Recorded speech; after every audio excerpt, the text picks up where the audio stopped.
we have this unemployment extension deal. We have nearly 4.5 million Americans at this point who are long-term unemployed.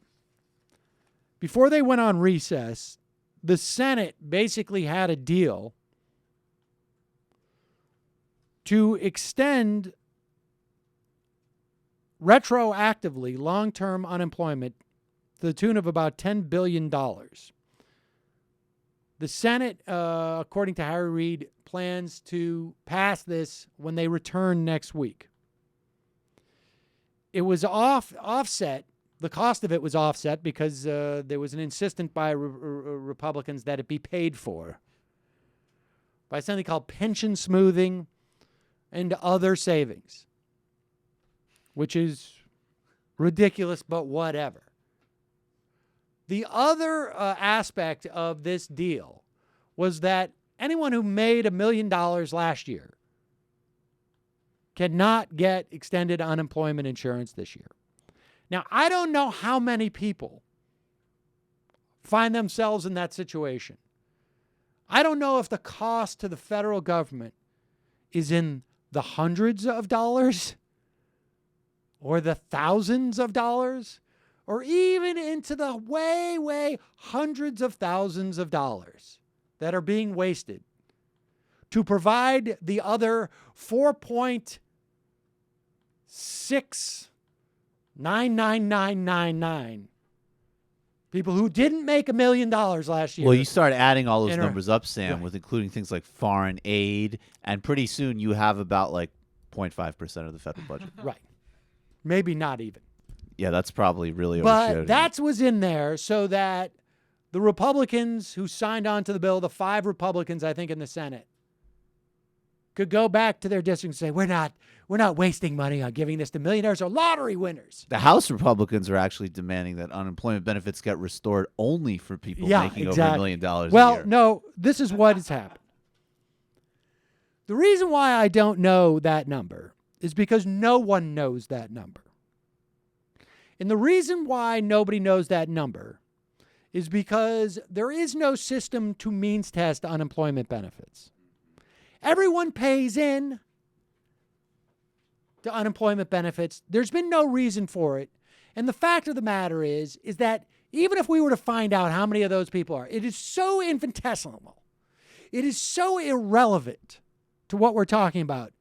It's not worth setting up the systems to do so. You would expend more money trying to means test unemployment to filter out the people who made $1 million last year than you would save. And the National Association of State Workforce Agencies gave a report on this deal. That report basically said it's going to take us 1 to 3 months to go back and provide these retroactive payments. And we don't really have the mechanisms to figure out if there are any millionaires at all, or I should say people who made $1 million last year and are seeking unemployment benefits this year. Our computer systems are too outdated to ramp that up. We don't share information with the IRS. It would be too hard to do. That is the reason that John Bonaire has stated that they are not going to bring this unemployment extension, insurance extension to the floor. Because we have this association of state workforce agencies says that they can't implement this part about the millionaires. Well, how about this? How about just you got to sign a piece of paper that says I didn't make it $1 million last year? And if you lie on this federal form, you're subject to extensive penalties. And just hope that 1 or 2 of them get caught. Who cares? It's a disgrace. It's unbelievable that is the argument that we're hearing now. And I'd like to see someone run the numbers as to how much money is going to be saved. But the fact is, we don't know how many millionaires would be eligible for long-term, or not even millionaires, people who made $1 million last year. Because we don't measure assets anyways. We're just talking about income from last year.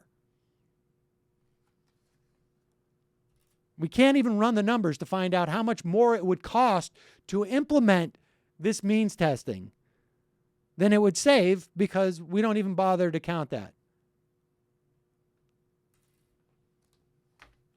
It's just pathetic. Meanwhile, there are literally millions of people now who have been unemployed for over 3 or 4 months, 5 months, who just now have no means in which to pay for anything. It's a travesty.